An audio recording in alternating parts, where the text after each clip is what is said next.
Alright, we're back again. What we're doing now, it's kind of hard for you guys to see. Let's see if I can move the motherboard over. Nope, can't see it there. Well, sorry about moving the camera, but let's get this in focus here. At the very top here, what I'm doing is putting these little feet. You can see these things with little pieces of plastic. Let me back up a little bit. And they're hollow on the inside. If you look at, you can see through there, they're actually hollow. So what I'm doing is putting drywall screws on the back side of these, and then going to assemble a couple of these. It's kind of hard to do this with one hand, but it's doable.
The reason why I'm putting the feet in is because I don't like the fact that I've seen people do this on the internet, but it just doesn't seat with me very well. The static, it's called electrostatic discharge. And what it can do is very, very small amounts of electricity can flow through products. It's not that the static is sitting on the surface, but it's when the small amount of electricity moves through a product, it can actually blow components on a motherboard and memory chips and so forth. So what I'm doing is putting these feet, hopefully this is going to work. Of course, this is a channel showing all the goods and all the bads and all my concepts and what works and what doesn't work and all that stuff in between. How do you solve one problem? Well, you try to solve it somehow. So now what I have a problem with is I have one of these that fell out. So what you can do, if you guys ever have used one of these things, this is for working on things, you grab that little guy just like that, and you can use this as your hand, and then you can stick it right up underneath the board, and then put that into place with no problems, hopefully. There we go. So now I was able to put that in there. So what I can do is scoot all this back, making sure we kind of push down, flattening up all of these so they sit flat.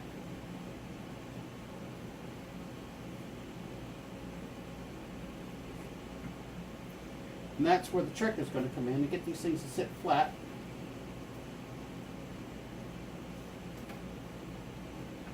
And not have the screws stick out. You want the board to sit properly. Loosen this up a little bit as we go. Yeah, that all looks pretty good. So what I did ahead of time is I just tried to establish where this was going to go. Because when the GPU is plugged in right here, I know you guys can't see me, but I wanted you to see all the board. When you have a GPU plugged in, which would be this guy right here, you plug these in, you want to have a certain amount of air room on the right side. So if you look at where the fan is on this side, so when I flip around and plug it in, it's on that side.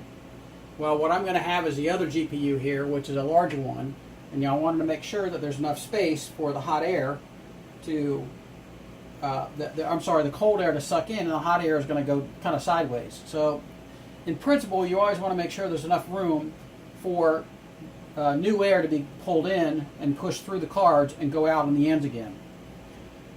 So that's where I took a while to mathematically establish what to do with all this.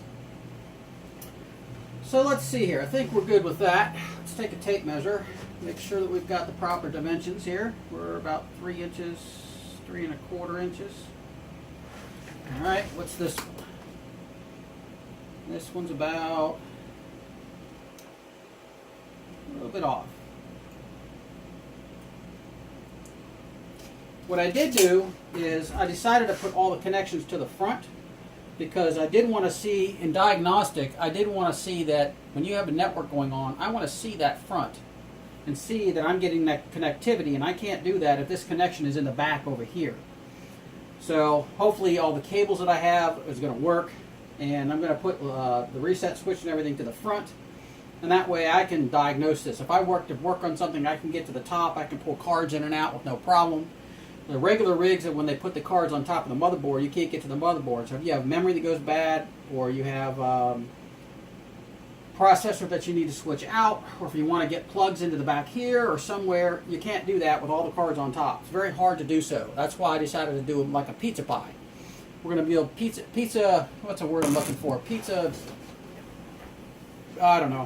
Haven't come up with something yet. But anyway, it's kind of like a pizza pie. So now that we've got all these things sitting proper, looks to me like all the feet are flat. That's a little crooked.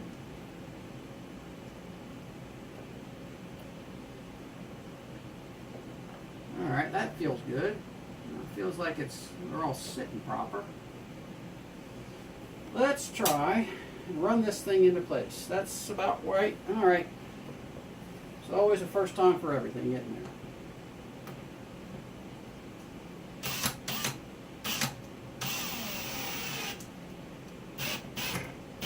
There we go. So these screws are a little long, so I have to leave them up just a bit. Straighten them up as I go. There's that one. What I'm going to end up doing is coming back and cutting off the screws, because I used 1/2-inch plywood on the base. 1/2-inch plywood on the base, and really should have used 3/4, but at the store they didn't have 3/4 pre-cut, so I just got what I had. And you also have to keep in mind, anytime you do something for the first time, you have to work out some of the little details, like some of that stuff. So for right now, we're just going to be able to run these down, get it seated.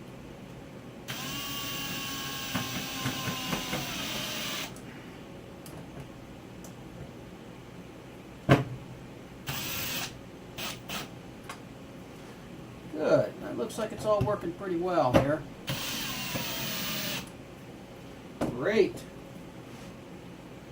Looks like it's a pretty tight board here. It's a little loose, but I want to make sure that I can move this board around. The screws aren't sticking down into the bottom side. So what I'll do later, if it's important, is now that I've got this board attached, what I can do, well, let's go get my dikes. Just a minute.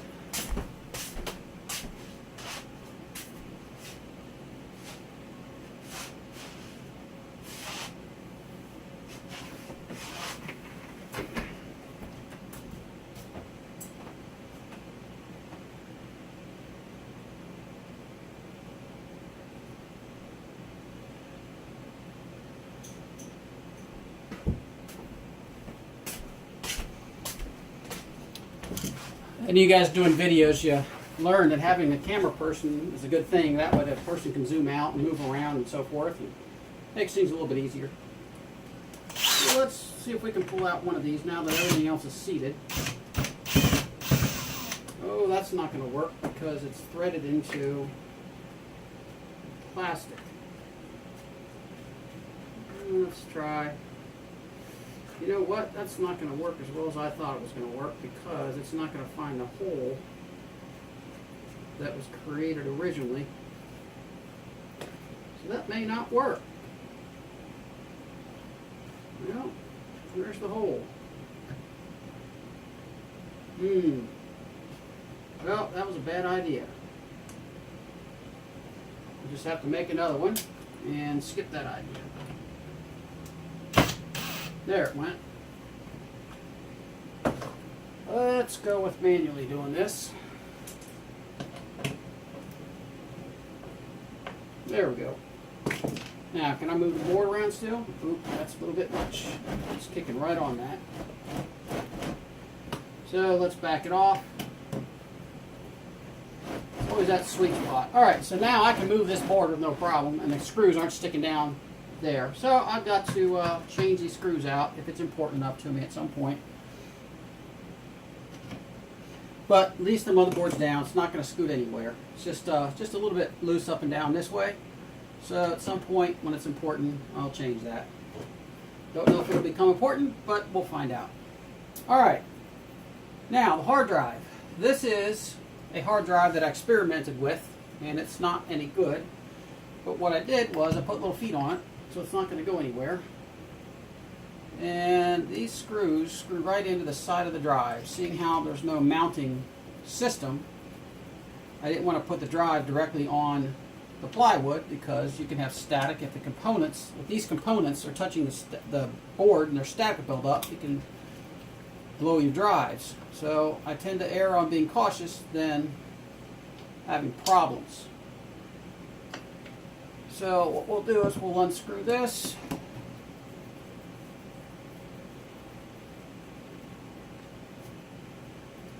Always keep an idea of where you put your screws. And this is another example of having magnetic screwdrivers. Sometimes those screws just go wherever they want to go.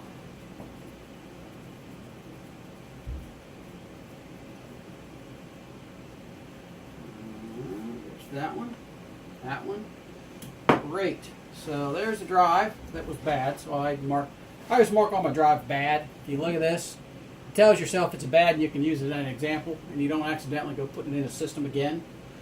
Where are we going to put that? Alright, so let's go over to the system. I'm going to move the camera over here, which is not going to be a very hard thing to gather. But here is, we're still recording good, here is the drive that needs to be disconnected.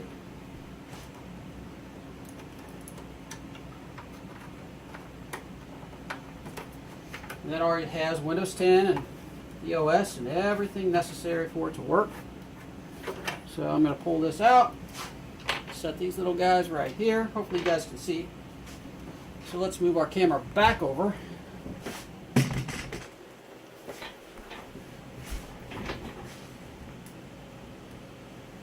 There we go. It's not bad.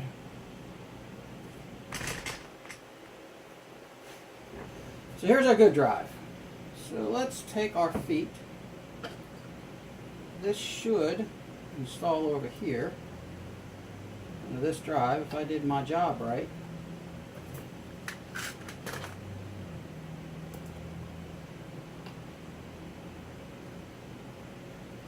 Good. Now the question is this going to line up with the other one? Looks like it will. In theory it should. All the hard disk drives mechanically are always put together the exact same way. So that should not be a problem if you use one drive as an experiment.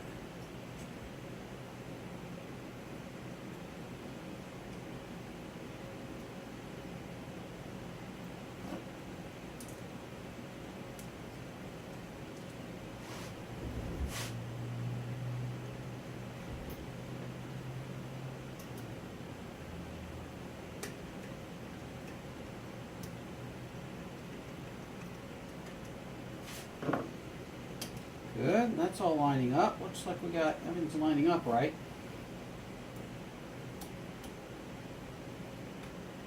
And I want to comment that this method is the method that I'm using for the first rig built without having to buy a frame. method may not be good for you, and you want to do it another way, which is just fine. Everybody's got their own way of doing things. So whatever seems to work for the person at the time. Doing rigs is there we go. That should sit for the most part. I'll Velcro that down and I'll be good. Or what you can do, if you're like me, put this thing about center. I like things to be geometrically correct, right about there. So I have a wire way for wires here, and I don't ever want to put things all the way at the very edge. So I'm kind of eyeing this and aligning this up to the center of the board, about there. Making sure we're still recording. So let's take this, see if we can get this screwed down.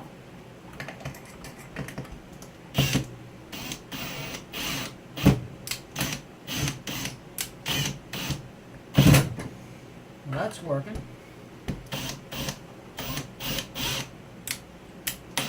Well, that worked. Got one more.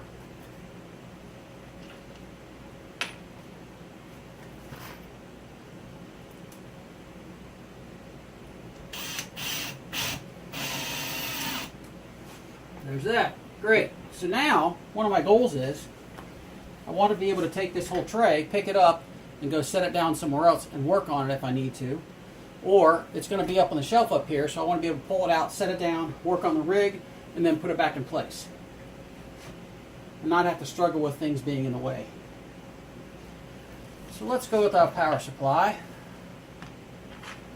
Now, you can use anything. I'm using Velcro, but you can use anything you want.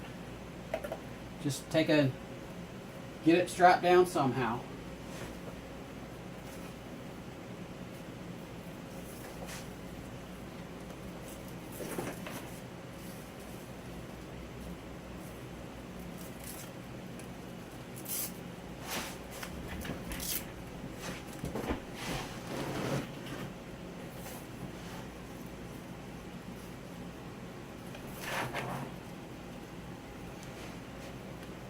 And this is the same thing.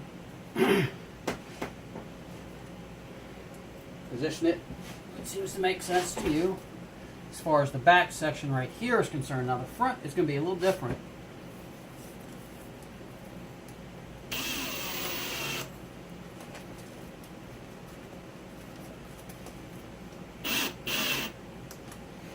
There's that screw.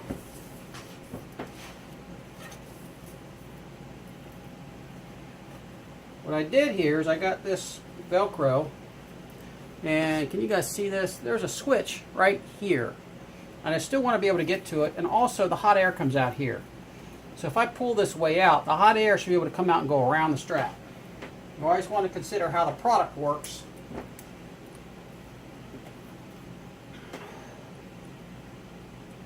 Give yourself enough to make sure that whatever the product is, that it's going to be able to function properly before you get into too much. Alright. And we're going to use a secondary strap here. What did I do with it? Here it is. Just like to make sure it's going to be strapped down properly. And we'll do the second one. And we're going to run this one right on the very edge, because there's 110 volts to get plugged in right here, and we don't want to cover that up.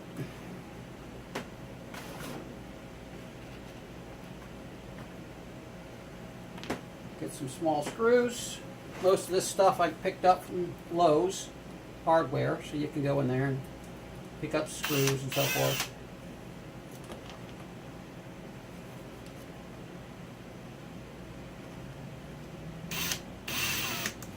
Sometimes what I do is I don't wrench down a screw all the way, and I'll get the other screw in place and then go to the other side, get this one down mostly, keeping in mind you want to make sure there's enough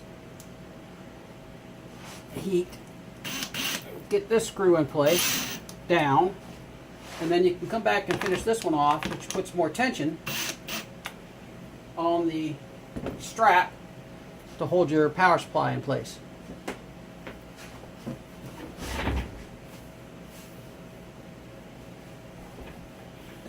Okay, we're running about 20 minutes. We're going to stop this and start again because the cameras sometimes don't